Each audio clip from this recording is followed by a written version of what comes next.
कार्यक्रम के पुण्यार्जक हैं श्री सुनील जैन, श्रीमती मंजू जैन, प्रभात नगर, मेरठ। स्वर्गीय श्री फकीर चंद जैन, स्वर्गीय श्रीमती सरोज देवी जैन, चिलकाना, सहारनपुर, उत्तर प्रदेश। स्वर्गीय श्री घीसूलाल जी पाटनी, श्रीमती इंदू जी जैन, पायल जी जैन, हर्ष जैन, यामिनी जैन, अजमेर, राजस्थान। भवे सागर तारे नाय, तोभ्यं नमोस्तु भवे दुख निवारणाय। अध्यात्मे मूर्ति गुरुदेव नमोस्तु तोभ्यं,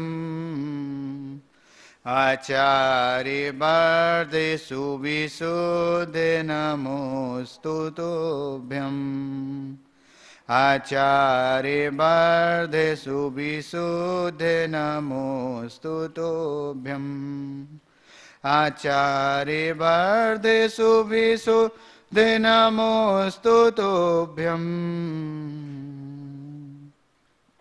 नमो अरिहन्ताणं, नमो सिद्धाणं, नमो आयर्याणं, नमो अज्झायाणं, नमो लोये सव्यसाहोडम्।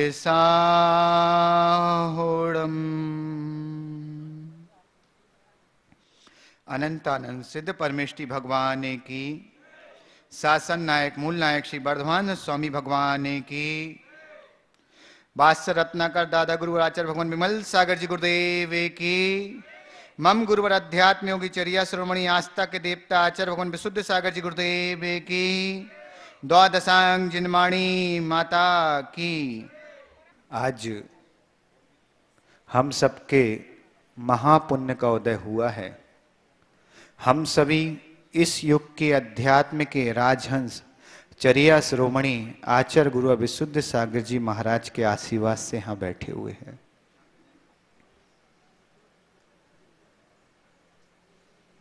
विश्व वसुंधरा पर दिगंबरत्व का शिरोमणि जिनको हम जानते हैं, वह केवल दिगंबरत्व के शिरोमणि नहीं है।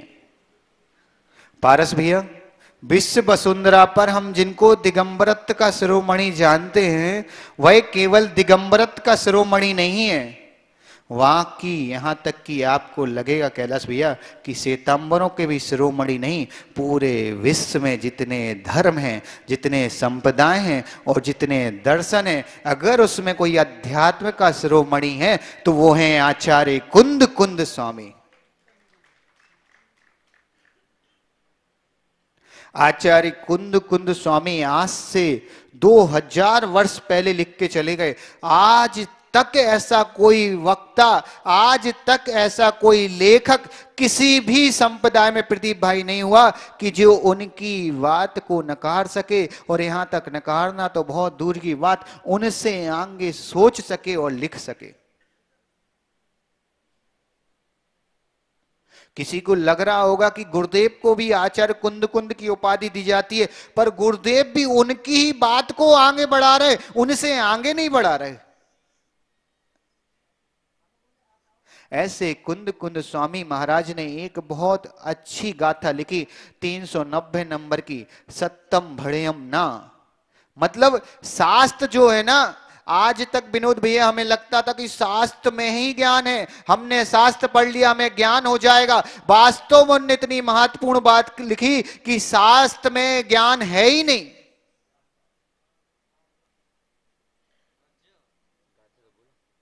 हमें क्या लगता था कि शास्त्र में ज्ञान है, शास्त्र से ज्ञान है, लेकिन उन्होंने कह दिया शास्त्र में कोई ज्ञान नहीं है। और सबसे बड़ी बात अजित भाई, अगर शास्त्र में ज्ञान होता तो तेरा स्वभाव ज्ञान दर्शन है, फिर शास्त्र का स्वभाव भी ज्ञान दर्शन होना चाहिए, क्योंकि पुद्गल का स्वभाव ज्ञान दर्शन। महत्वपूर्ण ये नहीं है कि उनने शास्त्र में बोल दिया ज्ञान नहीं है। आप कभी विचार करो कि उनने कितनी रहस्यमयी बात बोली। भाई आवाज को ठीक कर, कान मत हिला इसके। शास्त्र में ज्ञान नहीं है, छोटी मोटी बात नहीं है, शास्त्र में ज्ञान नहीं है। उन्होंने क्या कहा, शास्त्र जड़ है और तू चेतन है, और चेतन और जड़ का संबंध ही कैसा। हमें क्या लगता था कि हमने शास्त्र पढ़ लिए, हमें शास्त्र के कारण ज्ञान हो गया। शास्त्र पढ़ने से ज्ञान हुआ कि हमारे अंदर ज्ञान ग्रहण करने की सामर्थ्य है, हमारे अंदर ज्ञान गुण है, हमारे अंदर ज्ञान को कैचअप करने की कैपेसिटी है, इसलिए हमें ज्ञान हुआ। क्योंकि हमारे अंदर ज्ञान गुण है इसलिए हमें ज्ञान हो गया। ये बात तो सबको अच्छी लगी ना, क्योंकि इससे हमारा कोई लेना ही देना नहीं है। गुरुदेव 1 घंटे सुनाएंगे, हम सुनेंगे, हमें क्या पता कि शास्त्र में ज्ञान हो, कायम हो। हमें तो अच्छा लगा, बाहर जाके बोलना है, अच्छा है। लेकिन ये गाथा का अर्थ अगर हम विस्तार से देखें तो इतना ही अकेला नहीं कह रही कि शास्त्र में ज्ञान नहीं है। अजित भाई एक संगीतकार था और नया नया संगीतकार था। पहले तो मैं बोल दूं, आज मैं आप सबका सपोर्ट लूंगा। अगर जिनका मौन हो वो बाहर चले जाओ, जिनका नहीं है वो ही बैठो, क्योंकि जो बोल सकता है वो ही जिंदा रहने की कैपेसिटी रख सकता है। जो धर्म की में नहीं बोल पाया वो कहां बोलेगा। जो धर्म को नहीं बोल पाएगा वो किसको बोलेगा। व्यर्थ की बातों में मौन रखो, कम से कम धर्म में तो बोलो। तो एक बात याद रखना कि एक नया नया संगीतकार था, और निर्मल भैया नया नया संगीतकार था। एक बार उसको एक कार्यक्रम मिल गया नाइट शो का, भजन संध्या का, और जैसे ही वो भजन संध्या की मंच पे गया ना, उसने चारों तरफ देखा, पब्लिक एकदम लबालब भरी है, और उसने पहला भजन गाया। और जैसे ही पहला भजन खत्म हुआ, पब्लिक में से आवाज आई, वंस मोर। क्या आवाज आई? क्या आवाज आई? उसने दोबारा उसी भजन को गाया, फिर आवाज आई। उसने तिवारा उसी भजन को गाया, फिर आवाज आई। सबका मौन है क्या? क्या आवाज आई? ये शब्द तो तुम लोगों का रोज का है, तुम लोग याद ही अच्छे से। चौथी बार, 5वीं बार, 6वीं बार, 7वीं बार गाया विनोद भैया, लेकिन एक ही आवाज आई। क्या आई? उस व्यक्ति को लगा वो पागल की मैंने एक गाया, जब इतना आनंद की पब्लिक बोली जा रही once more once more once more once more, वो एकदम पागल। उससे ने कहा, भाई जब तुम्हें मेरा एक भजन इतना अच्छा लगा तो मुझे दूसरा गाने का मौका दो, वो तो और अच्छा लगेगा। तो पब्लिक में से एक अजित पंडित जैसा खड़ा हो गया, बोला किसने कहा अच्छा लगा? मैंने तो कसम खाई जब तक तू सही नहीं गाएगा मैं तेरे से दोबारा कब पाऊंगा।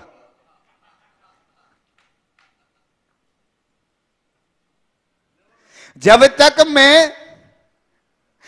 तक तू सही नहीं गाएगा, जब तक मैं तेरे से दोबारा गुब्बाऊंगा। गोलू भाई तुम्हें कभी ये आवाज आई वंस मोर की? यहां बैठे किसी व्यक्ति को ऐसा महसूस हुआ कि उन्हें लाइफ में, अपने जीवन में, पूरे जीवन काल में कभी ये आवाज आई होगी वंस मोर?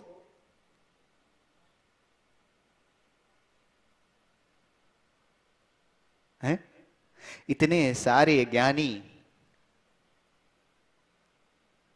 पहले तो ये होता था कि 4 का 8 बोला जाता था, अब तो 4 का 40। मतलब तुम्हारा ग्राफ सोचो कितना बढ़ गया। जिस बिजनेस में तुम्हारे बाप दादा 4 का 8 करते थे, उस बिजनेस में तुम 4 का 40 करने की कैपेसिटी ला चुके हो। झांझरी जी तुम्हें कभी आवाज आई वंस मोर की? उस संगीतकार ने गलत गाया, इसलिए पब्लिक ने क्या बोला? क्या बोला? और याद रखो जितनी देर से तुम बोलोगे उतना लेट होगा, और जितना लेट होगा उतना गुरुदेव की वाणी तुम्हें कम सुनने मिलेगी। हम पूरा करके ही छोड़ेंगे। क्या आवाज आई? कभी तुम्हें लगा कि तुम्हारे ऊपर भी कोई बोल रहा है वंस मोर? कन्नू भाई तुम भी तो वही 4 चीजों में घूम रहे हो, देव गति, नरक गति, मनुष्य गति और त्रियंच गति। तुम्हें हजारों बार कर्म बोलता है वंस मोर। तुम सुधार करने की, क्योंकि वो संगीतकार जब तक वो भजन अच्छा नहीं गाएगा, पब्लिक ने सोच के रखा है कि मैं तेरे से दोबारा गब्बा के ही रहूंगा। उसी तरह जब तक तुम अच्छे कर्म नहीं करोगे, अच्छी सदगति को प्राप्त नहीं करोगे, और जब तक तुम अच्छी गति के प्राप्त होने के मार्ग पे नहीं चलोगे, जब तक तुम्हें कर्म इन 4 गतियों में घुमाएगा और एक ही बात बोलता रहेगा। क्या बोलता रहेगा? Once more. तुम्हें लेकिन महसूस ही नहीं होता। तुम्हें कभी महसूस होता? अरे सबसे बड़ी चीज क्या है, समस्या है कि हम जो भी करते ना वो हमें अच्छा ही लगता है, और दूसरा जो करता वो, यहां तक कि निर्मल भाई मान के चलो किसी व्यक्ति आपने कुछ बोला और दूसरे व्यक्ति ने बस इतना उसके दिमाग में डाल दो कि वो तुम्हारे लिए बोल रहा है, तुम्हें आवाज भी नहीं आई उसने क्या बोला, तुम्हें शब्द भी समझ में नहीं आए, लेकिन उस समय हमें लगता कि तुम वर्ल्ड के सबसे बड़े साइंटिस्ट बन जाते हो, तुम उसके ओंठ, उसकी आंख, उसके हाव भाव से समझ जाते हो कि वो जो कुछ भी बोल रहा है केवल तेरे लिए ही बोल रहा है।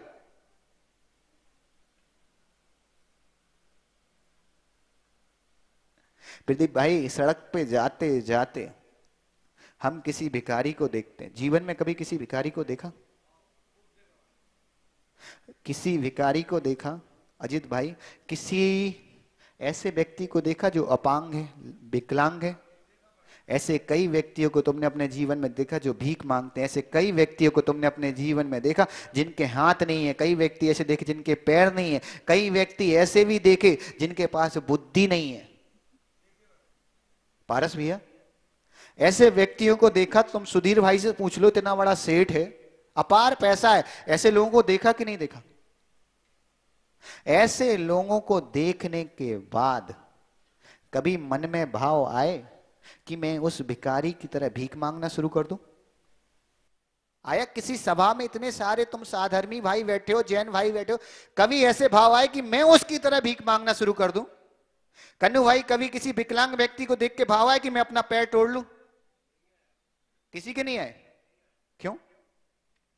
यहां तुम्हें किसी भिखारी को देखकर भीख मांगने के भाव नहीं आते, किसी अंधे व्यक्ति को देख के अपनी आंख फोड़ने के भाव नहीं आते, किसी लंगड़े व्यक्ति को देखकर अपने पैर तोड़ने के भाव नहीं आते, किसी अपांग व्यक्ति को देखकर अपने हाथ तोड़ने के भाव नहीं आते। जब तुम्हें दूसरा व्यक्ति गाली देता तो उसको देख के गाली देने के भाव क्यों आते? जब तुम्हें कोई व्यक्ति आशब्द बोलता है उसको देख के तुम्हें आशब्द देने के भाव क्यों आते? जब कोई व्यक्ति तुम्हें नीचे गिराने की कोशिश करता तुम उसको नीचे गिराने के भाव क्यों लाते?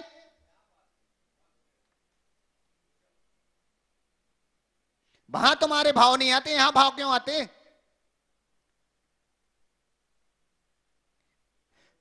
सबसे बड़ी समस्या एक चीज याद रखो प्रदीप भाई, तुम्हारे घर पे कार है, हकीकत बात ना, तुम्हारे घर पे अगर कोई कार है ना, उसको अगर तुम सटक से साफ भी कर रहे कोई रोक टोक, लेकिन अगर तुम सुधीर भाई की कार को साफ करोगे ना तो अड़ोसी पड़ोसी बोलेंगे कैसा पागल है, यही काम बचा तेरे पास।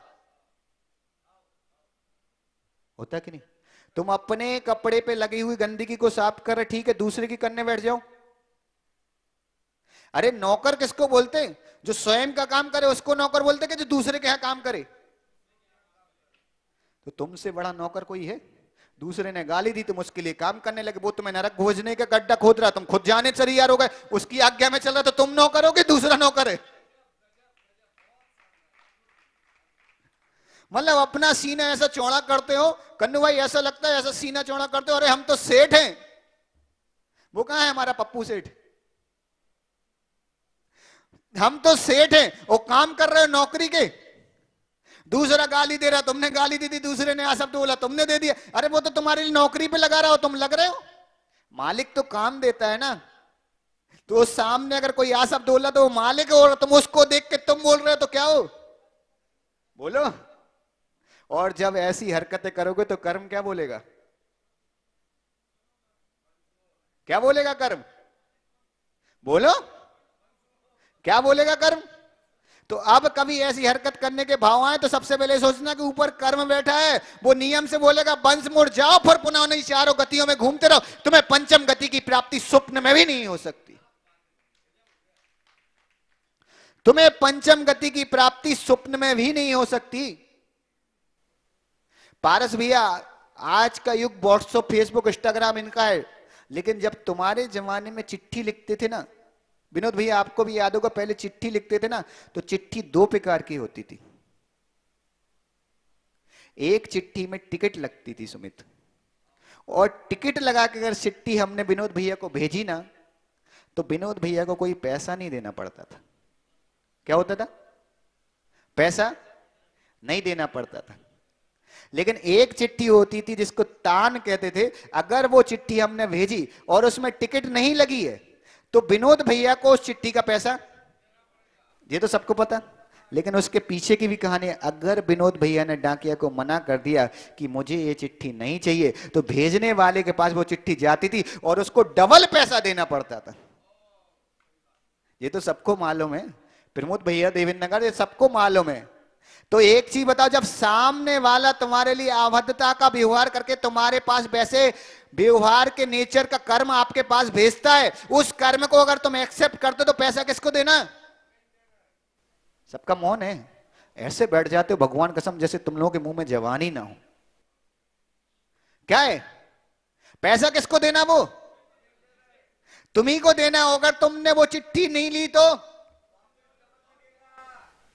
सबसे बड़ा बेनिफिट, वो तुम्हें चिट्ठी भेज रहा है, तुम्हारा पैसा खराब करता है। यहां तो अगर तुम्हें कोई अभद्रता का व्यवहार करता है, आ शब्द बोलता है, कुछ भी करता है, जिसके कारण अगर तुम वो काम करने बैठ जाते हो जो परमात्मा महावीर, एक चीज याद रखना, सबसे बड़ी अपने जीवन की सबसे इंपॉर्टेंट बात याद रखो कि विनोद भैया एक पल के लिए खड़े हो जाओ।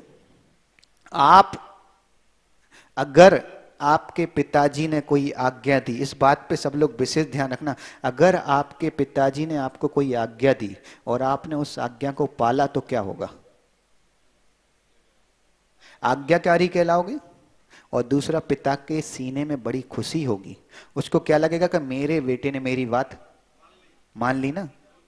लेकिन एक चीज बताना कि जब आप अपने पिता की आज्ञा को मानोगे तो वो आज्ञा मानने के बाद जो आनंद आएगा वो आपके पिता को आएगा कि संसार में जितने पिता हैं सबको आएगा।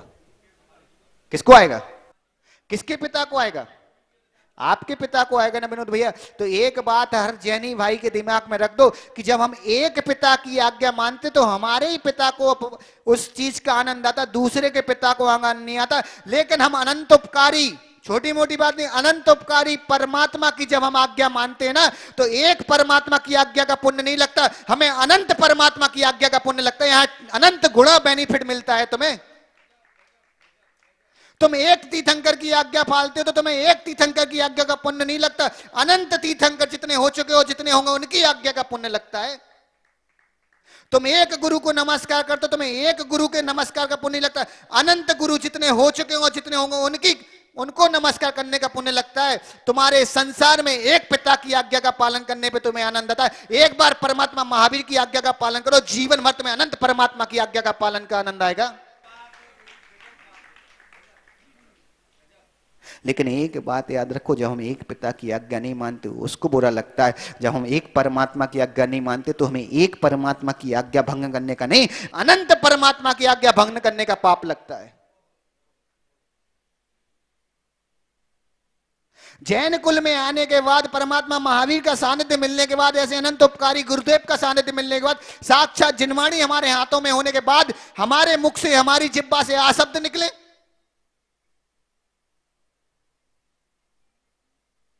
फिर तुम में और उसमें क्या अंतर? उसमें और तुम में क्या अंतर? जो व्यक्ति सड़क के किनारे मांस बेच रहा है वो व्यक्ति, अरे उसका स्वभाव है,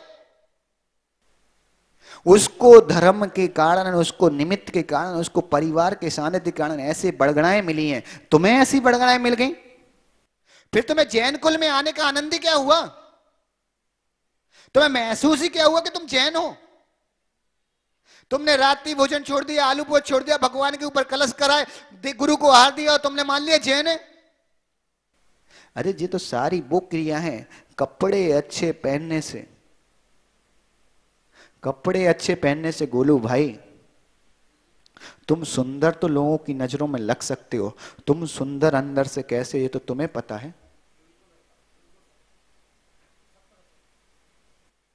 तुमने भगवान को अभिषेक किया, गुरु को आहार दिया, जिनवाणी का स्वाध्याय करते, सब कुछ करते रहे, और उसके बाद भी तुम जैन कुल में जन्म लेने के बाद ये बाहरी सारी क्रियाएं, जो बाहरी क्रियाएं वास्तव में अंतरंग क्रिया नहीं है।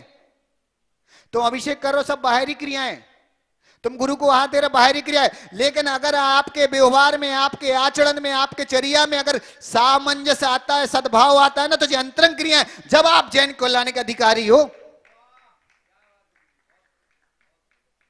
एक व्यक्ति ऐसी धर्म में, ऐसी कास्ट में पैदा होने के बाद अगर गुटखा खाता है, कोई अभद्र करता है, कोई बड़ी बात नहीं, करना उसको स्वभाव से मिला है।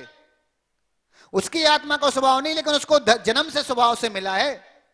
लेकिन तुम्हें तो ये स्वभाव था ही नहीं, तुम इन चीजों को स्वीकार कर रहे हो। कई बार बड़ा आश्चर्य लगता है ना, कई बार ऐसे हमने लोग देखे ना, गुरुदेव के कमरे में आते मुंह में से पाड़ी फंसी है, और उस व्यक्ति को लगता कि मेरा स्टैंडर्ड है।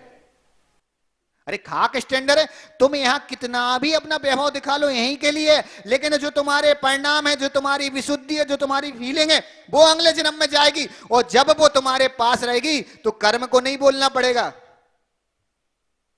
फिर तुमसे कर्म नहीं बोलेगा वंश मोर, फिर तुम कर्म से बोलोगे। कोई वंश मोर नहीं, सीधा मैं मोक्ष जाता हूं, रोक के दिखा तेरे में सामर्थ्य है तो।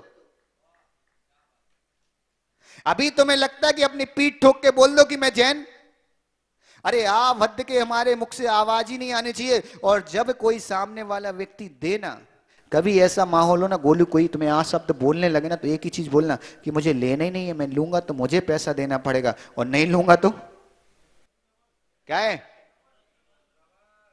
डबल उसको देना पड़ेगा। इसलिए एक चीज याद रखो कि जिस तरीके से शास्त्र में ज्ञान नहीं है ना, उसी तरह हमारी आत्मा में जे कसाय भाव, राग आदि परिणाम, अबद्धता का व्यवहार, जे हमारी आत्मा का स्वभाव नहीं है, क्योंकि जे भी जड़ है और हमारी आत्मा तो इनसे सबसे परे है। हम तो इनसे विशुद्ध हैं। हम विशुद्ध गुरु के चरणों में आके अपनी आत्मा को वो शुद्ध नहीं बना पाए ना, तो संसार के किसी भी कोने में चले जाओ, तुम कभी विशुद्ध हो ही नहीं पाओगे।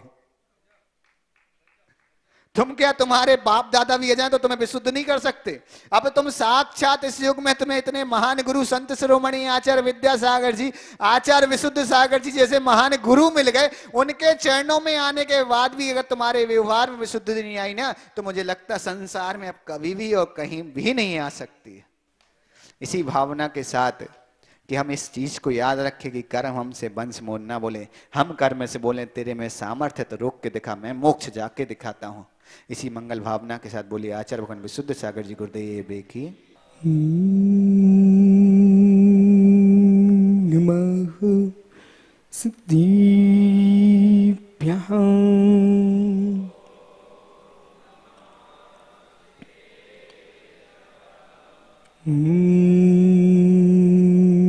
नमः सिद्धिभ्यः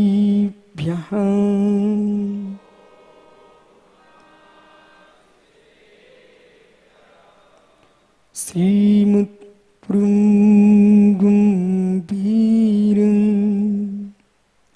स्याद्बाहुग्लाञ्छिनं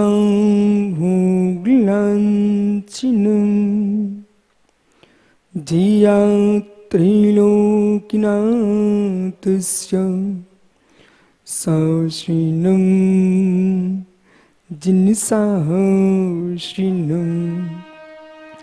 सहस्रिनं जिनसहस्रिनं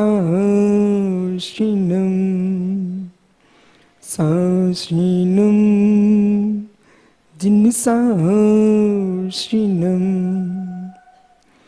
नमो रिंताडं नमो सिद्धाडं नमो आयरियाणं नमो छायाडं नमो लोय सोविसावुडं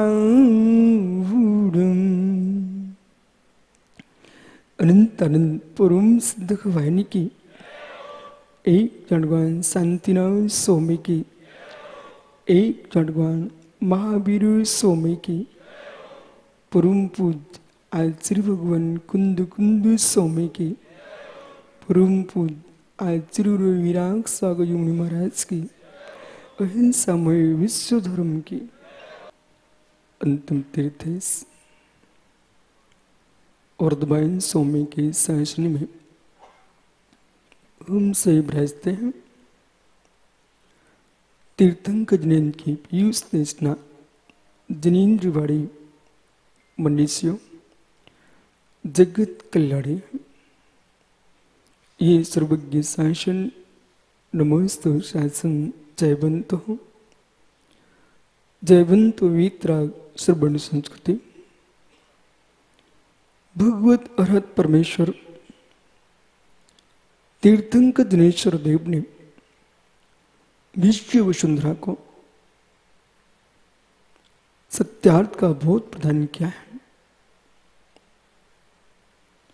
संक्लेशता क्लेश से मुक्ति चाहता है प्राणी,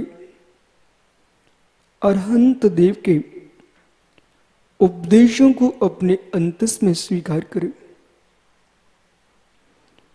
और उनके उपदेशों को स्वीकार करे स्वीकार करे स्वीकार करे अपनी सामर्थ्य के अनुकूल। ये शब्द गंभीर है। भगवान तीर्थंकर दिनेश्वर देव ने ऐसा कभी नहीं कहा कि ऐसा आपको करना ही होगा। ओह, धर्म पालन के साथ करुणा का पालन और करुणा के पालन के साथ धर्म का पालन, ये समीकरण बिठाने की क्षमता सर्वज्ञ देव के अलावा किसी के पास नहीं थी। नहीं तो लोगों ने सीधे आदेश निकाले, ऐसा करना होगा, ऐसा करना होगा, मतलब हत्या प्रारंभ हो चुकी है। ओहो, मैं सोच रहा था प्रमोद भैया, अरहंत देव के सूत्रों पर तो लक्ष्यपात करो। इन्होंने आदेश नहीं निकाले, विधि लिंग की व्याख्या की है। लोट लकार को स्थान दिया उतना ही है जितनी सीमा है। विधि लिंग को स्थान दिया है और इस विधि लिंग का ध्यान सबको देना चाहिए। इस विधि लिंग का ध्यान सबको ही देना चाहिए।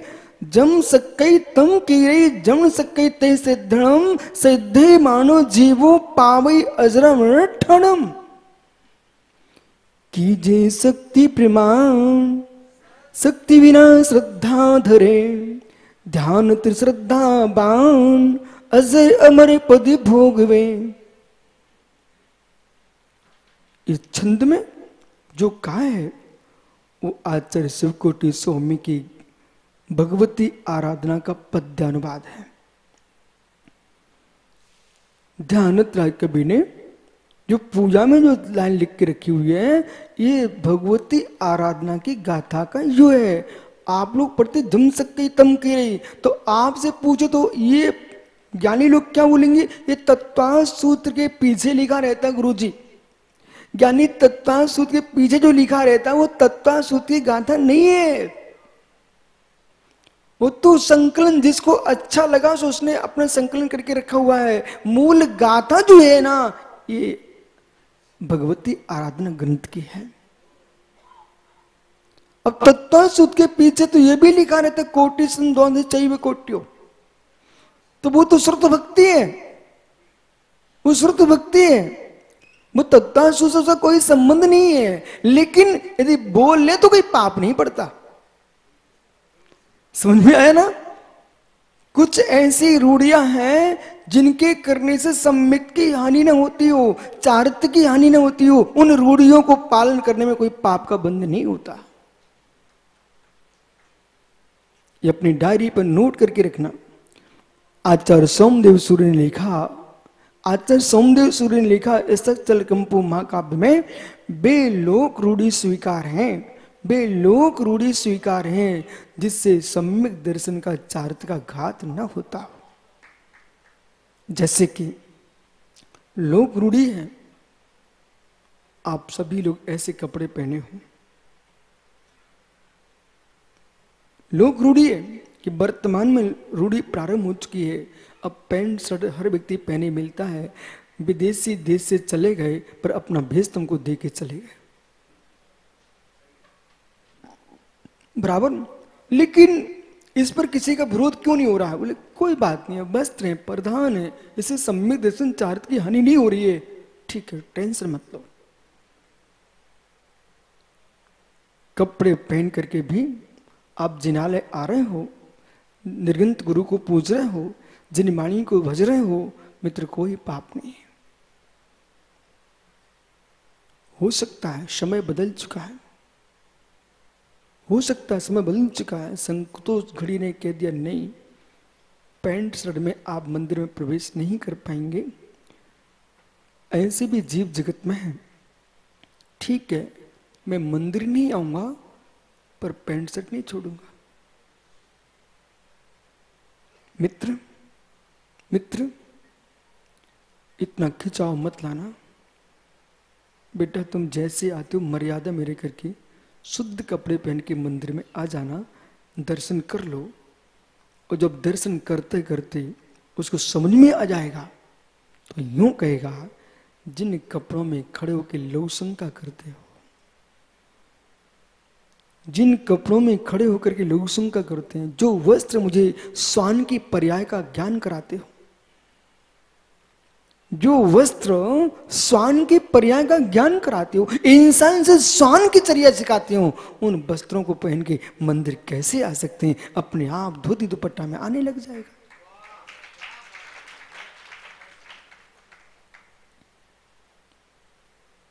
सत्य तो यही है। कितनी तुम संभल के जाओगे, कितनी संभल के जाओगे? मुझे तो सत्य बताऊं, आपके हाथ में जिनवाणी देने में डर लगता है। हे भगवती जिनवाणी, देव सा गुरु की शुद्धि का बराबर ध्यान होता है। जिन वस्त्रों से तुम खड़े होकर लघु शंका करके आ गए हो, उन वस्त्रों से तुम जिनवाणी कैसे छू सकते हो? छींटे पड़े हुए,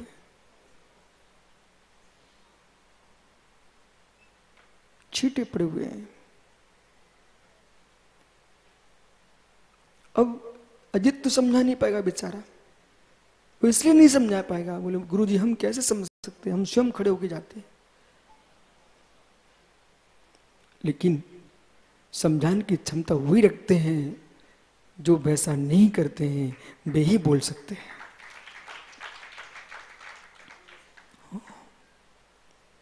जब भी मन करे किसी को समझाने का, जब भी मन करे किसी को समझाने का, तो ज्ञानी पहले समझ के आना। वो बिना समझाए, बिना समझे समझाने आओगे। जिन्हें तुम समझाने आए थे वे तुम्हें समझा देंगे। बोले मुझे समझाने आए हो, पहले समझ के तो आइए।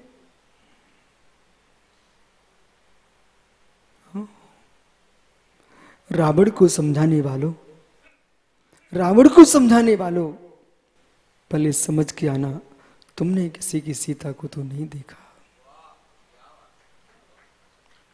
इसलिए ज्ञानी तीर्थंकर भगवान ने जो उपदेश दिया है वो बड़ा गंभीर है।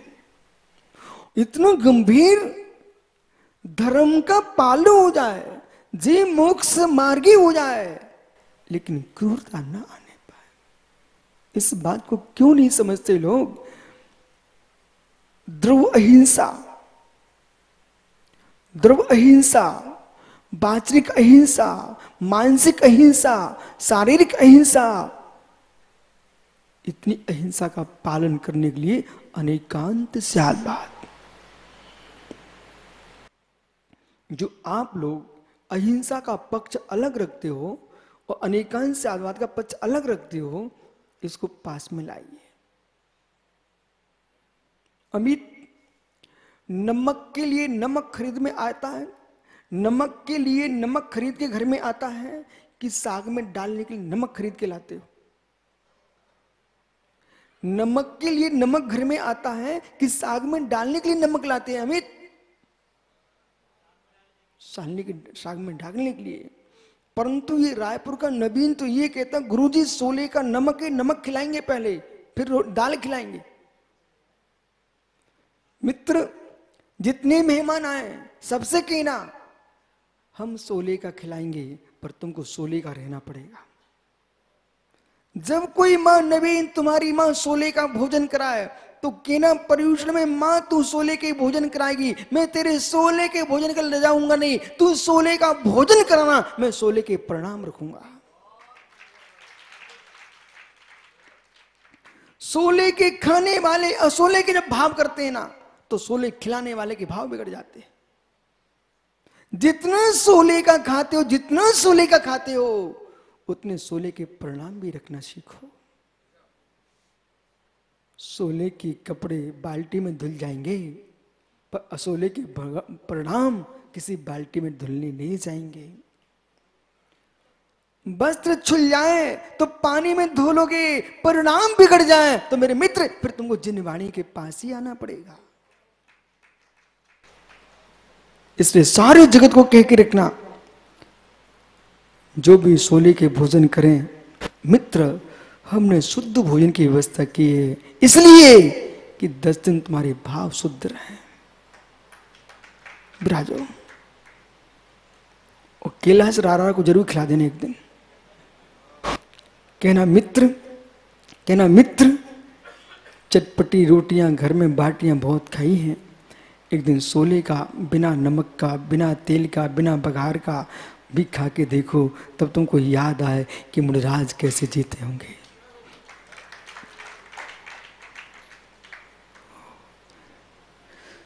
बेरायो ज्ञानी, अहिंसा रारा जी गंभीर विषय है, आप तो लिखो बैठो। ओ धर्म की व्याख्या की है और ये आपको अच्छे से मालूम है, जितनी जगत में संप्रदाय हैं उन्होंने सुब्रत की लिखा तो है, बोला कम है। मैंने सारे दर्शन पढ़ लिए, उन्होंने लिखा तो बहुत है, कमरों में बैठ के, जंगलों में बैठ करके, लेकिन ऐसे सभाएं नहीं लगा पाए। तीर्थंकर का कहीं तुम्हें नहीं मिलेगा कि महावीर स्वामी ने कहां बैठ के लिखा, कहीं नहीं मिलेगा महावीर स्वामी ने कहां बैठ के लिखा। जो सत्य को लिख नहीं पाए उन्हें मन की लिखना पड़ती है। जो साक्षात सत्य को लिख रहे थे वे लिखने नहीं वो बैठे, वे लिख लिख के, मेरे मित्र पढ़ पढ़ के उपदेश नहीं दे रहे थे, वे लख लख के उपदेश दे रहे थे। जगत को लख के तुमने उपदेश दिया है। अब आप मेरी ओर इंगित कर सकते, फिर आप क्यों लिखते हो? मित्र मैं भी नहीं लिखता हूं, मैं भी नहीं लिखता हूं, जो प्रभु ने लिख के बताया है उसे मैं लिखता हूं। अपने मन का लिखूंगा, कौन मानने को तैयार है? जो भगवान ने कहा है वो आचार्य परंपरा से प्राप्त है, उसे लिखना चाहिए। अपनी मन की लिखोगे उसे कोई नहीं स्वीकार करेगा। मन की लिखने वालों ने अलग अलग पंथ बनाए, हम लोगों ने अपने आप छोड़ दिए। जिन्होंने मन के द्वासांग बना के रख लिए, दिगंबरों ने अपने आप उनका प्रत्याख्यान कर दिया।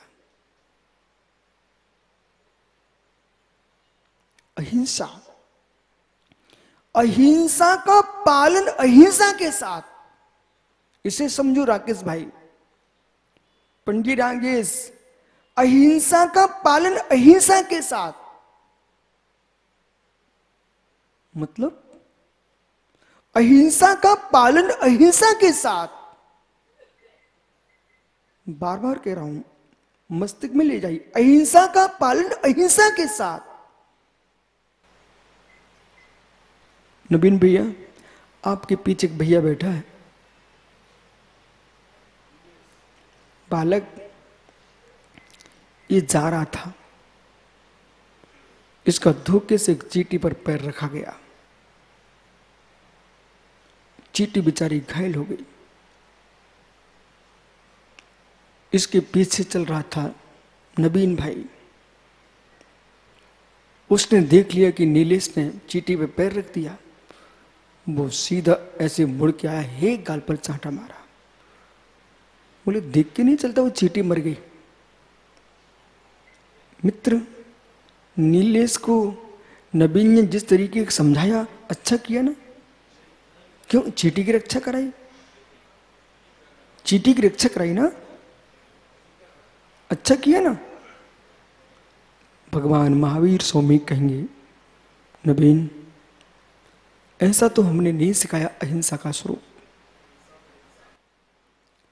आप अहिंसा को हिंसा करके सिखा रहे हो, आप अहिंसा को हिंसा करके सिखा रहे हो। धनुष और तलवार के बल पर जिसने धर्म प्रचार किए हैं, धनुष तलवार के बल पर जिन्होंने धर्म का प्रचार किए वे धर्म नहीं अधर्म है। जिन्होंने मेरे मित्र दया करके धर्म का प्रचार किया वही सत्य धर्म है।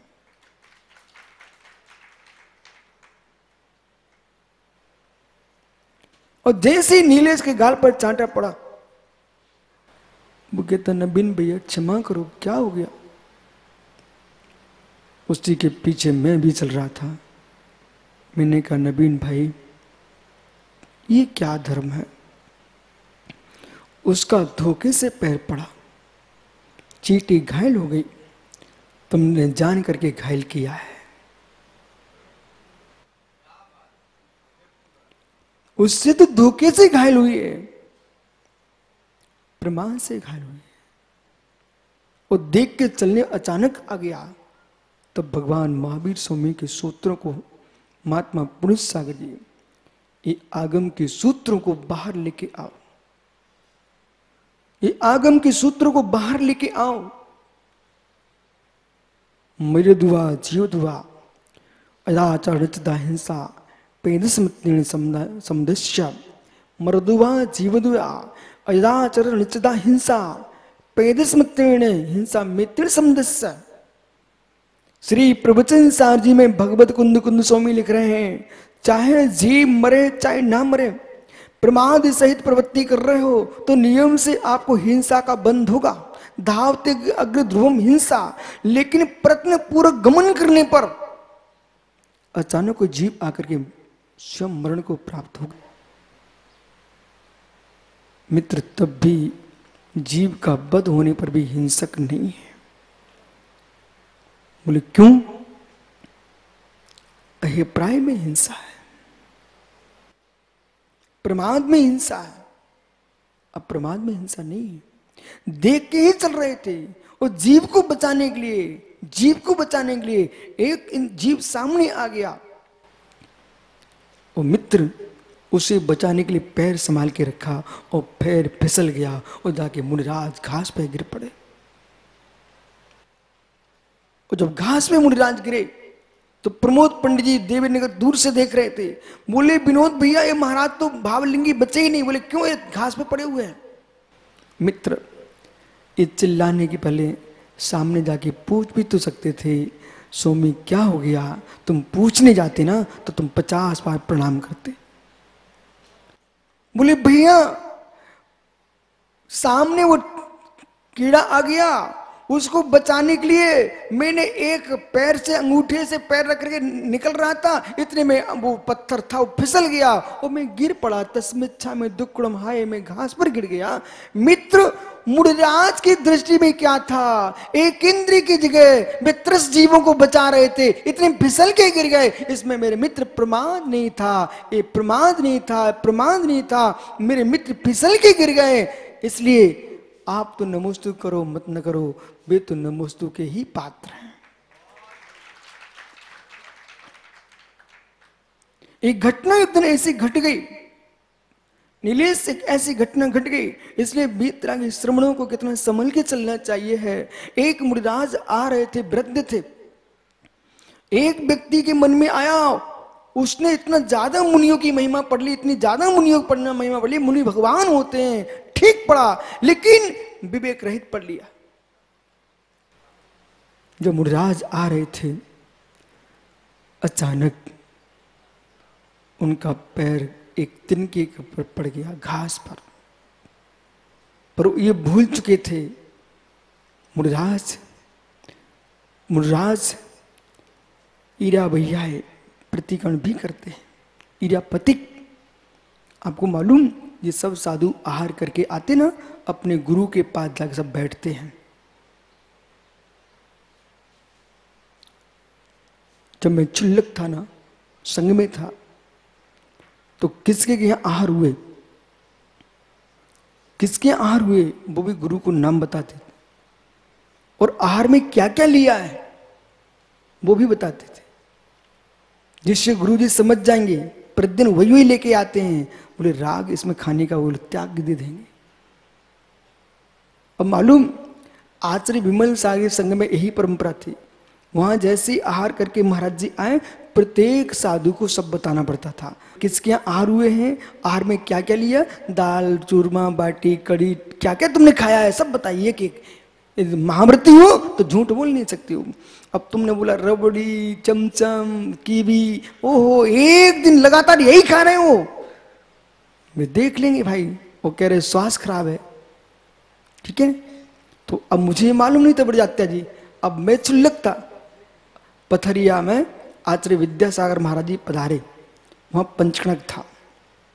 इधर से आचार्य विराग सागर जी, विशालमती माता, विज्ञानमती माता, ये सारे संघ 3 संघ मिले वहां पर। मैं जैसे आहार करके आया तो हमको यहीं की आदत थी मालूम ना, सो मैं तो पहुंच गया तसरी पास, उन्हें पास में बिठा लिया। मैंने कहा स्वामी नमोस्तु, अमुक जी के आहार हुए। अब मैंने कहना शुरू कर दिया। आचार्य विद्यासागर महाराज इतने खुश इतने खुश इतने, बोले बस बस बस बस। बोले ये सब पूछते हैं? बोले हाँ गुरुजी मुझे सब आचार्य को बताना पड़ता है। बोले बिल्कुल ठीक करते हैं। बोले इससे साधु की गृद्धता का पता चलता है, ये अंदर क्या चल रहा है। और किससे पड़ गए, मतलब कि रोज सोनू के घर में ही तो नहीं पहुंच रहे, नहीं तो मालूम सेटिंग कर ले सोनू बाकलीवाल। बोले प्रणुज सागर जी बढ़िया कीवी मंगाऊंगा मैं, आप तो पधार जाना। तो मालूम चला कि रोज वही पहुंचे रोज वही पहुंचे। सो गुरुजी पूछ लेते हैं, मैं भले ना पूछूं पर पता तो कर ही लेता। ज्ञानियों बैठो, तुम्हारा आगम जो है इतना गुण इतना गूढ़ है, ये पूछा इसमें भी अहिंसा है, ये पूछा ना इसमें भी अहिंसा है, अहिंसा। मालूम सुब्रत साहब तुम्हारे मित्र क्यों मुस्कुरा रहे हैं? वो जीव सोच रहा कुछ भी हो, हमारे कीवी का प्रचार तो हो ही रहा है। ओह क्या देख रहे विचित्र। भगवान महावीर स्वामी ने ही नहीं, सनातन तीर्थंकर परंपरा ये भारत की भूमि में अहिंसा का प्रचार अहिंसा पूर्वक कराया गया है। उससे धोखे से पैर पड़ गया। मित्र तुम प्रेम से कहते भैया भैया जमीन को देख के चलो, एक जीव का विघात हो गया, उसे कितनी पीड़ा हुई होगी। अब तुम अपने गुरु से प्रायश्चित ले लेना। वो भी कैसे? माना कि नीलेश बहुत बड़ा साधु है, उसी का पैर पड़ गया। अब नवीन फिर एक नई विषय लाना पड़ेगा। अब आपको वो भी नहीं कहना कि महाराज पैर पड़ गया। 4 लोग चल रहे हैं, तुमने जोर से बोला महाराज महाराज पैर पड़ गया, तो मालूम चला कि अविनाश पत्रकार खुरापाती, अविनाश पत्र का खुरापाती बोला ठीक है अब सुन विषय। बोले अविनाश ने देख लिया और सुन लिया, तो अविनाश कहता ठीक अब बना तो मैं न्यूज। बोले महाराज जी बिना देखे चीटी मार दिए। तो अविनाश इनको क्या बोलना चाहिए था? नवीन को कुछ नहीं बोलना था उसमें।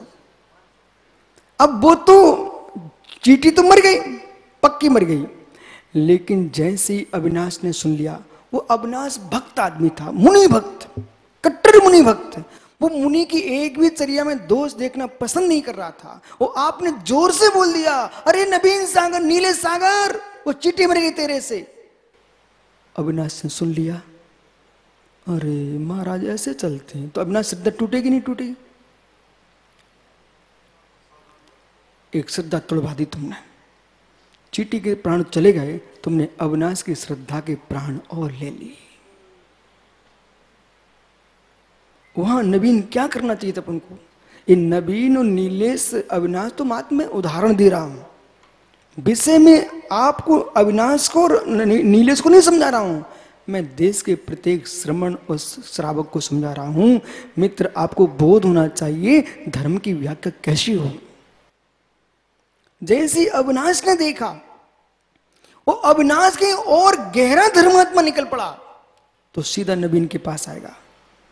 नवीन भैया देखो चीटी तो मर गई,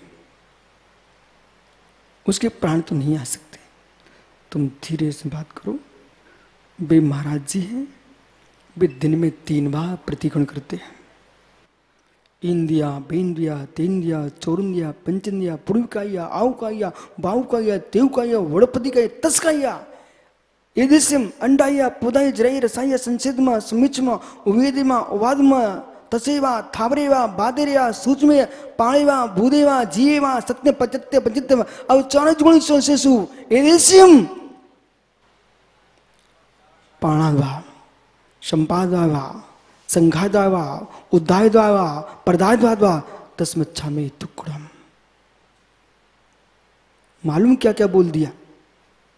हे प्रभु, 1 इंद्री, 2 इंद्री, 3 इंद्री, 4 इंद्री, 5 इंद्री, 5 इंद्री, प्राणी, भूत, जीव, सत्व, ओह, बीज, पोर, वनस्पति, त्रस, स्थावर, बादर, सूक्ष्म, जलकाय, तेजकाय, वायुकाय, वनस्पति काय। ओह मित्र, कोई बीज पर मालूम आपको, आप भी मालूम तो आज मालूम कर लो। यदि दिगंबर मुनिराज के सामने यदि गेहूं के दाने पड़े ना सूखे, उस पर भी पैर नहीं रखते। यदि धोखे से पैर पड़ जाए, वे अपने गुरु के पास जाकर प्रायश्चित लेते हैं। गीली घास पर, हरी पत्तियों पर, ये बुद्ध दर्शन है ज्ञानियों। जहां प्राणियों के गले पर छुरा चरा करके धर्म नहीं कहा जाता है, या किसी साधु से यदि वनस्पति छू भी जाए ना तो प्रायश्चित लेते हैं। प्रायश्चित, वो गेहूं के दाने पर पैर पड़ जाए तो मेरे मित्र उसकी भी प्रायश्चित लेते हैं। बोले क्यों? वो तो जीव नहीं है। जीव तो नहीं है, पर योनि भूत है, उसी में जीव आएगा, इसलिए उस पर भी पैर नहीं रखते।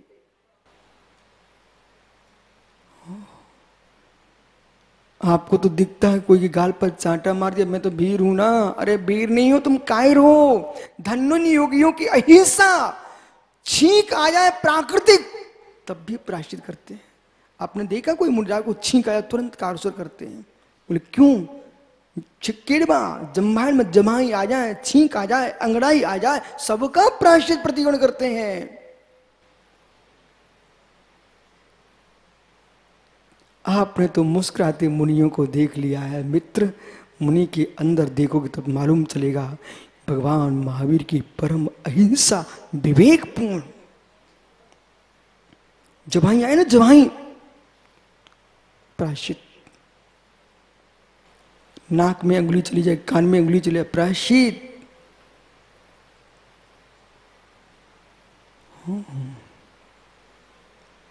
ये तो क्रिया का, चित्त में कहीं खेद आ जाए, प्रायश्चित। प्राय आत्मा, चित्त, चेतन प्रणाम की शुद्धि के लिए जो क्रिया होती है उसका नाम है प्रायश्चित। कम से कम मेरे मित्रों, मित्र कह रहा हूं, मेरे मित्रों, जो बात किसी से नहीं बताई जाती मित्रों को बताई जाती है। मेरे मित्रों, 24 घंटे में एक प्रभु के नाम की माला फेर लिया करो। कर पाओगे इतना? सोने के पहले एक नमोकार की माला फेर के सोया करो। कम से कम तुम इतना भान तो रहेगा, ग्रस्त हूं, नहीं जी पा रहा हूं महाव्रतों के साथ, कम से कम मेरी प्रवृत्ति में जो दोष लगे हों प्रभु, मैं प्रतिगण करता हूं। जैसे मुनिराज प्रतिगण करते ना, श्रावक का भी प्रतिगण होता है। आप भी प्रतिगण कर लिया करो। नहीं तुम्हें पुस्तक का प्रतिगण याद, इतना तो कर सकते हो। जैसे आप बोलते सॉरी सॉरी सॉरी, अरे अंग्रेजी कब तक बोलोगे मित्र? इतना तो बोल सकते हो, तस्मिच्छामि दुक्कडम। बोलो। जैसे किसी से भूल हो जाए ना, कोई गलती हो जाए, तुरंत ही अब सॉरी मोरी छोड़ो, अपने धर्म की भाषा है, तस्मिच्छामि दुक्कडम। तस्मिच्छामि, बोलो जोर से, तस्मिच्छामि। पर गंगवाल जी ऐसा मत करना, तुमने जान के अविनाश के शर्ट को कैंची से फाड़ दिया, अब कह रहा तस्मिच्छामि दुक्कडम। ऐसा मत करना भाई। ये तो बेचारा विदिशा से चल के आया है, एक ही ड्रेस लेके आया हो और तुमने उसी को फाड़ दिया, तब क्या होगा? तुम अविनाश चिंता नहीं करना, ये मनोज बढ़िया दे देगा। मैंने जान के यही शब्द का प्रयोग है, फाड़ दिया, कैंची से काट दिया मित्र। ओह ऐसा कर दिया, तुम चिंता मत करना, तुम कहना ओ ज्ञानी कोई बात नहीं है, आपने फाड़ दिए, मैं तो चाहता पूरा नाड़ा ही काट देते आप तो पूरे कपड़े उतर जाते, तो मेरे में धर्म मेरा दिगंबर है, अब हो ही गया हूं, अब पहनने ही क्यों? वो धीरे से कहते भाई गंगवाल जी, आपने मेरे कपड़े ही तो नष्ट किए हैं, मेरे शरीर का नाश कहां किया है, मैं आपको क्षमा करता हूं। दूसरा कपड़े पर कैंची चला सकता है, परिणामों पे कैंची दूसरा नहीं चलाएगा, स्वयं ही चलाएगा। क्षमा कर दिया आपने? पक्का क्षमा कर दिया? देख मित्र, कब किसका तीजा तेरा हो जाता है पता नहीं चलता है। जो तेरे साथ रहती थी वो भी चली गई, अब मित्र तू सोच ज्ञानी, कौन साथ देगा? इस कार्यक्रम के पुण्यार्चक हैं श्री सुनील जैन, श्रीमती मंजू जैन, प्रभात नगर मेरठ, स्वर्गीय श्री फकीर चंद जैन, स्वर्गीय श्रीमती सरोज देवी जैन, चिलकाना सहारनपुर, उत्तर प्रदेश। स्वर्गीय श्री घीसूलाल जी पाटनी, श्रीमती इंदू जी जैन, पायल जी जैन, हर्ष जैन, यामिनी जैन, अजमेर, राजस्थान।